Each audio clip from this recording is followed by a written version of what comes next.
Parte 2, capítulo 7. Sueño profundo.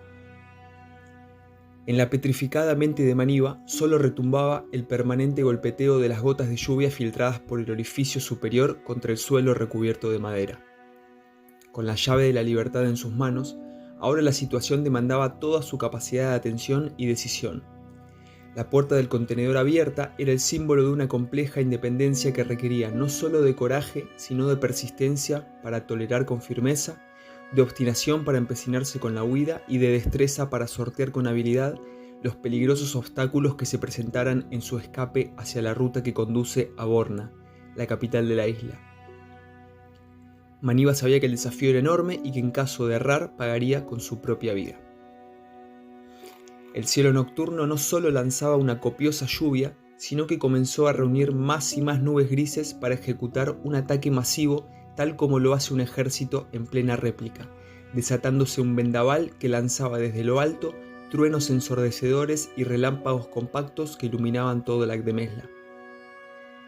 Todavía de pie al lado de la puerta, hacía más de un minuto que la mirada de Maniva se había extraviado en la nada, allí donde los ojos no hacen foco y los pensamientos cobran preponderancia.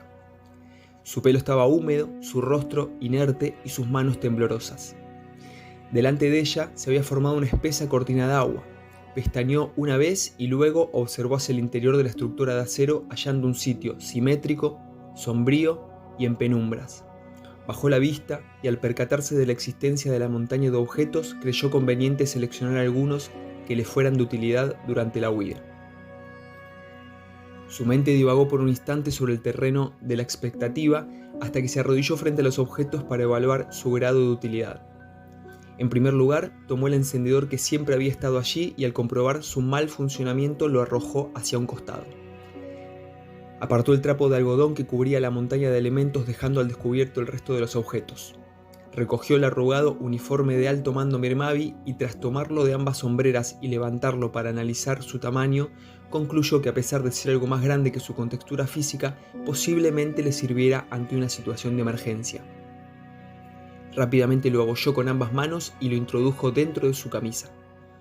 A poca distancia había quedado el revólver Magnum 500 tras ser arrojado luego de ejecutar el disparo, por lo que ella lo observó con gran respeto y lo empuñó con su mano derecha apoyando su mano izquierda por debajo, miró por encima del cañón como si fuera un especialista en la disciplina y apuntó con su vista puesto en el punto de mira. Aunque su temperamento pacifista rechazara la arriesgada idea de portar un arma, su instinto de supervivencia la incitó a llevarla consigo. Bajó el revólver y lo envolvió en el paño. Sacó de su camisa el uniforme militar, abrió ambas solapas y acobijó todo dentro de él para volver a guardarlo. Metió todo dentro de su harapiento y estropeado pantalón, dejando la zona de su vientre abultada por el contenido. Dirigió su mirada hacia la puerta, comprobando que la lluvia continuaba furiosa e intensa. Levantó la caja de metal oxidada y la transportó con ella hacia afuera del contenedor. La efusiva tempestad recaía sobre su cabeza dificultando su visión, obstaculizando identificar la esquinera del contenedor donde tenía pensado enterrar la caja con el libro y el sobre manuscrito dentro. Deslizó su mano por la viga delantera inferior, sintiendo el relieve del gancho de sierra hasta dar con la cantonera. Dejó a un lado la caja y comenzó a remover la tierra mojada hasta excavar aproximadamente 15 centímetros de profundidad.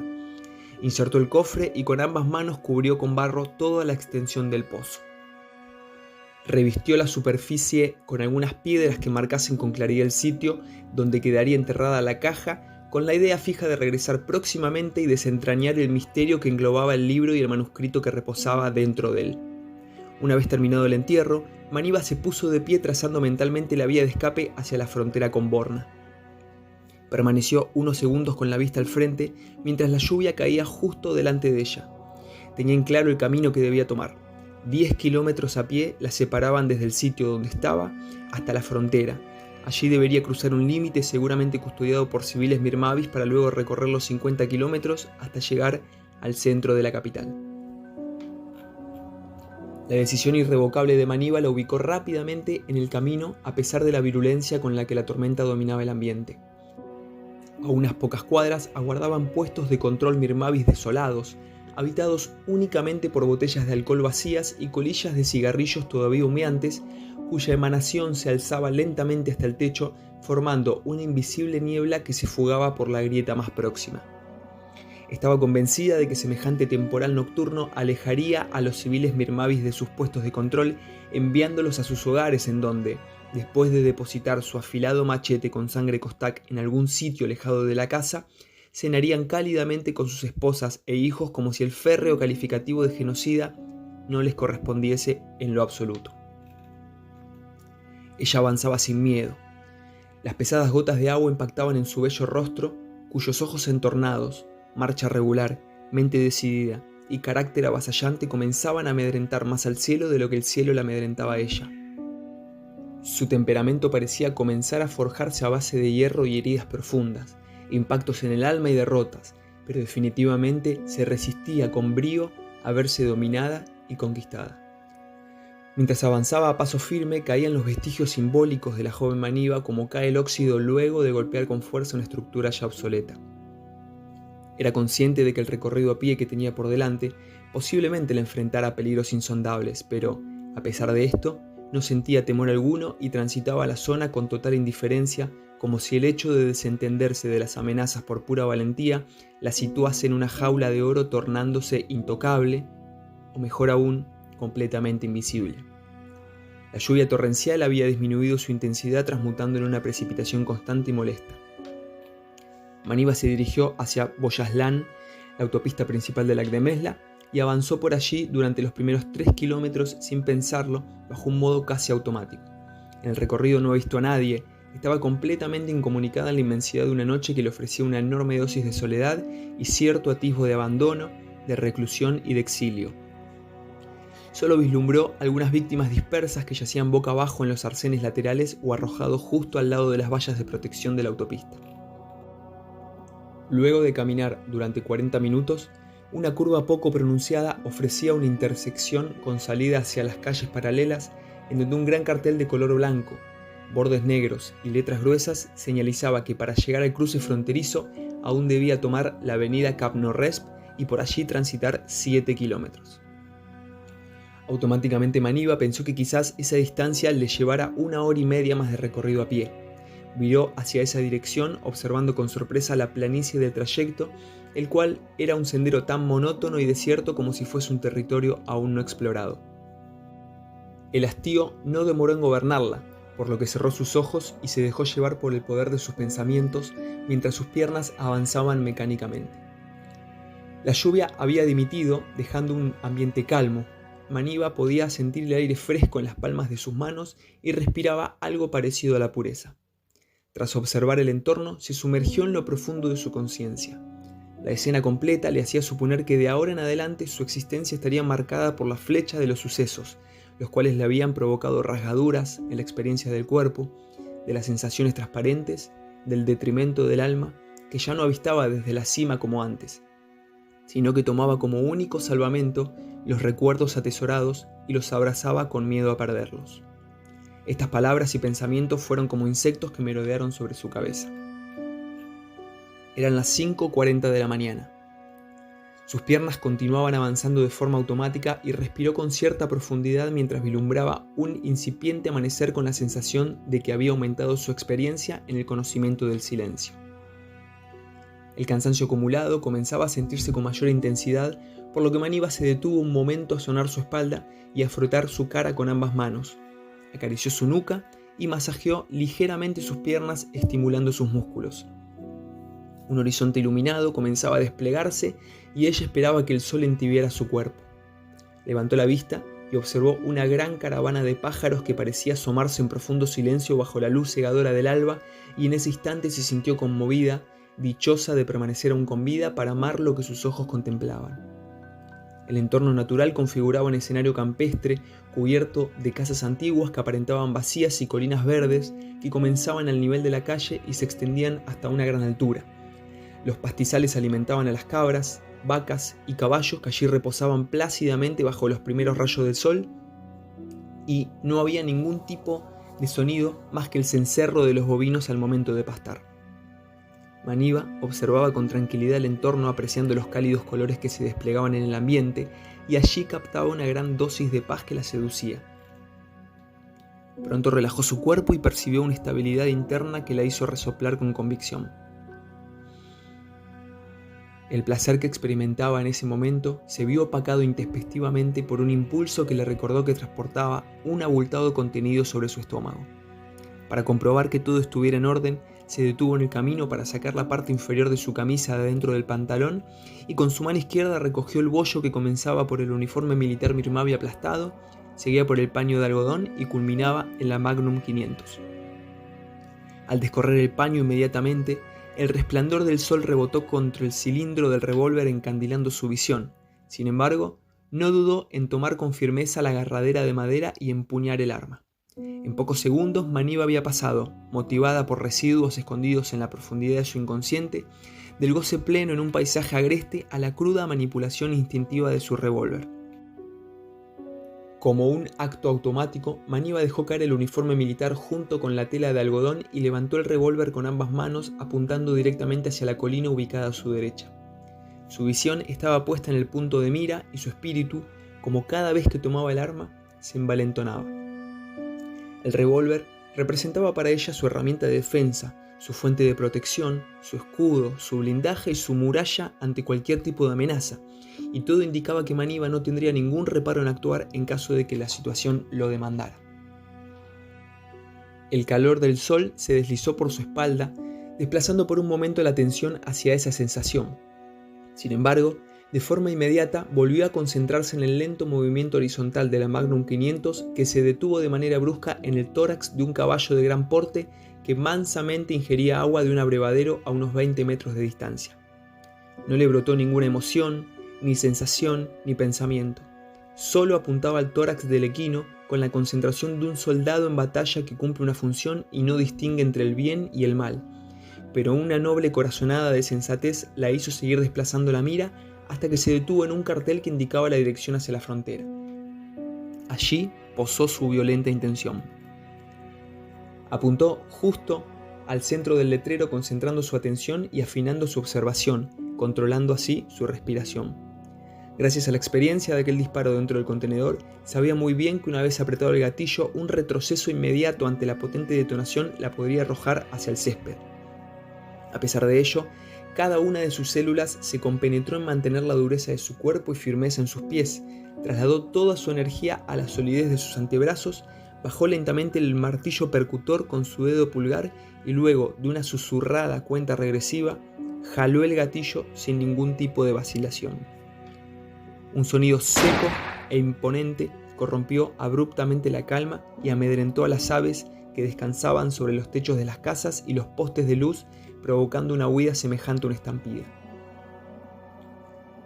Las cabras comenzaron a balar intranquilas, las vacas a dar mugidos constantes y los caballos que pastaban relajadamente se sobresaltaron relinchando en señal de alerta. Sin embargo, Maniva experimentaba la seguridad que se evidenciaba en su despreocupación luego de una detonación de semejante calibre. Con una equívoca creencia de experticia y guiada por pura intuición, removió el seguro del cilindro para darle libertad al tambor de ser expulsado del arma y así observar la carga. Comprobó que aún quedaban 2 cartuchos. Regresó el cilindro del revólver a su lugar e inclinándose recogió el paño de algodón del suelo para volver a depositar la Magnum 500 dentro de él. Una vez atesorado, tomó el uniforme militar que había arrojado y lo envolvió todo, metió nuevamente esta especie de esfera dentro de su camisa y lo ajustó con su pantalón. Básicamente, ella se había apropiado de las calles. Quizás para la mirada ajena fuese una actitud arrogante, casi rozando con lo impertinente, pero la joven Maniva comenzaba a ser el resultado de los actos impiedosos sufridos y de manera forzada se estaba adaptando a un mundo peor de lo que siempre había creído. Tuvo que rectificar sus prioridades y desconfiar de la raza humana para finalmente comprender que la traición es un lamentable fenómeno, tan latente como ordinario. Así como un ave que emigra debe adaptarse a su nuevo entorno, Maniva estaba decidida a aclimatarse a una sociedad envilecida y putrefacta bajo sus mismas reglas de juego. Al reanudar la marcha, se fue acercando a aquel cartel que había utilizado como objetivo de disparo y mirándolo fijamente y con cierta cuota de desprecio, observó que el agujero de bala había acertado muy cerca del centro y había perforado fácilmente la lámina metálica. La señalización indicaba una distancia de 3 kilómetros para llegar a la frontera. A pesar de estar próxima al cruce fronterizo, Maniva desconocía completamente con qué se encontraría una vez allí. Ignoraba la estructura de vigilancia, la metodología de acceso, la rigurosidad de los controles o la severidad de la custodia. Pensaba que tal vez, y con suerte, la zona de frontera estuviera vigilada por civiles mirmavis moderados y así tendría una mínima chance de sobrevivir. Lo peor que podría suceder es que estuviera controlada por militares y en tal situación todo cambiaría por completo, incluyendo su esperanza de continuar con vida. La única garantía era el hecho de saber que contaba con el revólver entre sus pertenencias, aunque si lo pensaba bien, nada podría hacer con eso en caso de enfrentar a toda una cuadrilla armada. A medida que avanzaba, las señalizaciones y los carteles la guiaban hacia la frontera. La variedad de paisajes atravesados durante los últimos 3 kilómetros y el intenso mundo interno de Maniva hicieron que el tiempo transcurriese con rapidez mientras sus piernas progresaban instintivamente. El último cartel indicaba que solo 200 metros la separaban del tan deseado destino y las sensaciones en su interior ejercieron una disputa difícil de controlar, como una especie de pugna indeseable. Volvió a revisar su equipaje, golpeando levemente el abultado contenido que transportaba bajo la camisa y creyó que ante la urgencia de tener que manipular el revólver de manera ágil y repentina, sería mejor tenerlo más a su alcance, por lo que se detuvo detrás de una encina y con movimientos pausados y conscientes retiró la Magnum. Respiró profundamente y con algo de intranquilidad lo tomó de la fina agarradera, lo introdujo en la parte baja de su espalda dentro de su harapiento pantalón y lo cubrió con su camisa. Pensó que, como sucede en la selva, el olor a miedo emanado por la presa se percibe de inmediato y potencia el anhelo de ataque en el depredador, por lo que levantó la cabeza e intentó inyectar seguridad en sus venas. Se deshizo del paño de algodón que recubría el revólver, quedándose en sus manos con el uniforme militar. La capturó una profunda indecisión sobre qué hacer con él, ya que era un atuendo que tal vez le podría ser de utilidad si lo usara para intentar ejercer una autoridad ficticia frente a civiles mirmavis armados. Era casi el mediodía. El sol alcanzaba su cenit y el calor era sereno pero intenso. No había viento ni prácticamente una gota de brisa. Aún detrás del gran árbol, Manivat se tomó unos minutos para pensar. Los genocidas siempre habían sido mayoría en la isla, por lo que no había motivo para creer que en este caso no fueran ellos quienes se encargaran de permitir o de negar el paso hacia Borna. Maniva se atemorizó al sacar dicha conclusión. Por tal motivo, decidió colocarse el uniforme militar mirmavi, ajustando los 3 botones y sintiendo que un rechazo generalizado envolvía su cuerpo. Recogió el paño de algodón que había arrojado al suelo y lo ató a su cabeza. A pesar de que el uniforme era una prenda que le quedaba algo grande, intentó ensanchar su espalda y contener el aire en sus pulmones para inmediatamente y tras un impulso decidido comenzar a caminar hacia lo que podrían ser sus últimos instantes de vida. Mientras avanzaba con la mayor altanería, soberbia y desdén posibles, por su frente cayó una gota de sudor que descendió por su mentón hasta caer pesadamente contra la calle de tierra. Cada paso la aproximaba más y más. Ahora estaba a tan solo 100 metros y ya comenzaba a ver el puesto de control con una camioneta detenida justo debajo de los alambres de púas, barriles y rejas que funcionaban como límite entre Lagdemesla y Borna. La distancia se fue cortando y podía visualizar a 4 civiles mirmavis que custodiaban el gran portón de metal. 2 de ellos fumaban tranquilamente sentados sobre el techo de la camioneta y los otros 2 se hallaban en el interior del vehículo. Maniva intentaba mantener la seguridad aunque esto le resultase complejo. Ya próxima al encuentro, inspiró una gran bocanada de aire mientras caminaba con la frente recta y en alto, demostrando jerarquía con su chaqueta militar.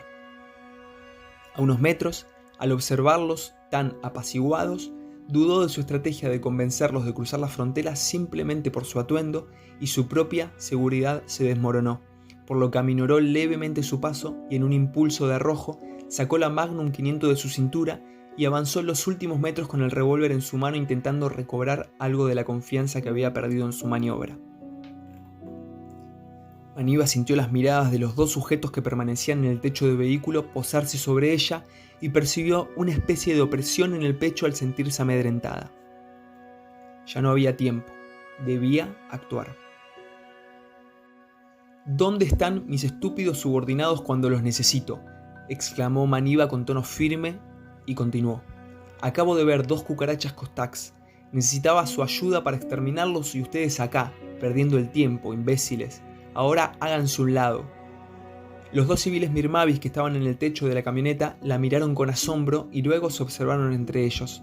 Arrojaron sus cigarros con desaire y de un salto bajaron a la calle. Los 2 que permanecían dentro del rodado descendieron. El que estaba en el asiento de acompañante, un hombre de baja estatura y pies descalzos, se acercó a Maniva mientras que el conductor salió lentamente hasta quedar con su brazo apoyado sobre la puerta en una actitud despectiva. Al verse las caras con este último, tanto a ella como a él se le transformaron las facciones. Sus rostros se distorsionaron y el muchacho volvió a ingresar al vehículo con aire de preocupación. Uno de los que había bajado del techo del jeep desconfió del aspecto de Maniva, pero al mismo tiempo intentó ser cauto por si se tratara fehacientemente de una mujer de alto rango militar a la cual no conocía. Este la interpeló. «Comandante, le pido disculpas por mi irreverencia. Sé que su intención es pasar el cruce fronterizo, pero necesito que me diga su nombre completo o identificación, por favor. Lamento molestarla, es que así es el protocolo», le dijo él. Inmediatamente Maniva observó al conductor que había vuelto al vehículo y notó que la miraba con ojos nerviosos mientras que ella le asestaba una mirada penetrante. Contrario a paralizarse por el miedo ante la solicitud de identificación, Maniva se le acercó hasta quedar cara a cara con quien la había desautorizado. «Pero vamos a ver, ¿es verdad que usted es tan estúpido o solo lo hace para desafiarme? Me imagino que usted puede suponer las consecuencias de desacreditar a un superior». Acto seguido, levantó la Magnum exhibiendo su poderío. «Le pido disculpas, adelante», dijo el civil con voz apaciguada mientras se dirigía a abrir el gran portón de metal. Maniva enfocó su mirada hacia el cruce y caminó con determinación. El civil Mirmavi que había descendido del asiento de acompañante tenía la clara certeza de que nunca, jamás había conocido a una mujer que ocupara un cargo de alto rango militar desde que había comenzado el genocidio. Incluso sabía que sus superiores no seleccionarían a una mujer para que ocupe un puesto como el suyo, ya que su orgullo arcaico no se lo permitiría. Le resultó demasiado extraño y no lo dejó pasar por alto. «Deténgase ahí y muestre su identificación de inmediato», le exclamó con seguridad, increpándola mientras le apuntaba con su arma. Ya no había salida. Era imposible vencer este tipo de resistencia y más aún considerando que estas agresivas reglas de juego no eran parte de su mundo. Maniva sintió el final y solo atinó a mirar al conductor, que estaba justo detrás del resto, dentro de la camioneta. Este cerró los ojos, inspiró con fuerza y al abrirlos le indicó con gestos y movimientos de cabeza que él se ocuparía de los 2 civiles armados que la acechaban y que ella se encargara del restante que había quedado cerca del gran portón metálico y cuya única arma era un enorme machete. Ella le asintió de inmediato con una leve gesticulación. «Muestre su identificación ya o pasará a ser prisionera de guerra», le gritó tan fuerte como pudo. Ella, en la seguridad de contar con apoyo, se le acercó un paso y quedó rostro con rostro. Respiró profundamente y una sonrisa casi imperceptible se formó en su cara. Era un gesto de placer, de complacencia y de satisfacción. Con voz calmada, Maniva le dijo en un tono muy suave: «¿Sabes qué creo?». Se demoró unos segundos. «Que has tomado la decisión incorrecta». Volvió rápidamente su mirada hacia el conductor y tras realizar un exiguo gesto, este abrió fuego contra los 2 civiles armados desde el interior del auto, en donde las balas atravesaron el parabrisas haciéndolo añicos. Automáticamente ambos cayeron abatidos. El civil Mirmavi, que solo portaba el machete, había quedado observando la escena desde el portón metálico. Asustado y de rodillas, comenzó a implorar clemencia bajo un espanto propio de quien ya no tiene salida más que la muerte. Maniva se acercó a él, a paso moderado, se quitó el uniforme militar y lo dejó caer mientras agitaba el revólver, el cual ahora le resultaba sumamente liviano. «No, por favor, no lo hagas, mi familia me necesita», reclamaba con insistencia. y continuó. ¿Y tú?, dijo, señalando al conductor. Has estado todo este tiempo custodiando la frontera con nosotros. ¿Eras su cómplice? ¿En qué bando te encuentras? ¿Eres un idiota, Kostak? ¿Traidor? No, respondió el conductor con solemnidad. La conozco y conozco a su familia. Sus padres alimentaron a mi hijo, Epimaque, y lo acogieron de muy pequeño, luego de la muerte de mi esposa y mi adicción al alcohol. Lo siento, pero estoy en deuda con ella. Maniva le ordenó al civil Mirmavi que se pusiera de pie. Lo vio sufrir de miedo, llevó el punto de mira hacia su pecho y bajo reclamos sin sentido le enunció: por basuras como tú, mis padres están muertos. Jaló el gatillo y observó la sangre roja Mirmavi impactar violentamente contra el gran portón metálico. Esta había sido una decisión extrema. Jamás se hubiese imaginado involucrada en situaciones de tal calibre, pero evidentemente la estructura interna de Maniva había transmutado en algo completamente diferente a lo que era. El dolor, el sufrimiento, la impotencia, todo se reunía en las profundidades de un cuerpo que sostenía y una mente que debía compaginar y asimilar a su manera. Difícilmente existan cuerpos que no se resquebrajen ante semejante pena, ni mentes que no se desequilibren ni pierdan su eje ante los tormentos terrenales que están por todas partes. Ella debía cruzar las fronteras, ya que permanecer en Lagdemesla sería firmar un pacto directo con su propia muerte, mientras que Borna simbolizaba la posible entrada a una nueva vida. Allí tendría la posibilidad de reconstruirse para luego planificar, o a la inversa. Sea como sea, el tiempo no se detiene y ahora Maniva tenía la certeza de que los individuos luchan en soledad contra un mundo caótico que sigue su curso más allá de los padecimientos, la angustia y las aflicciones.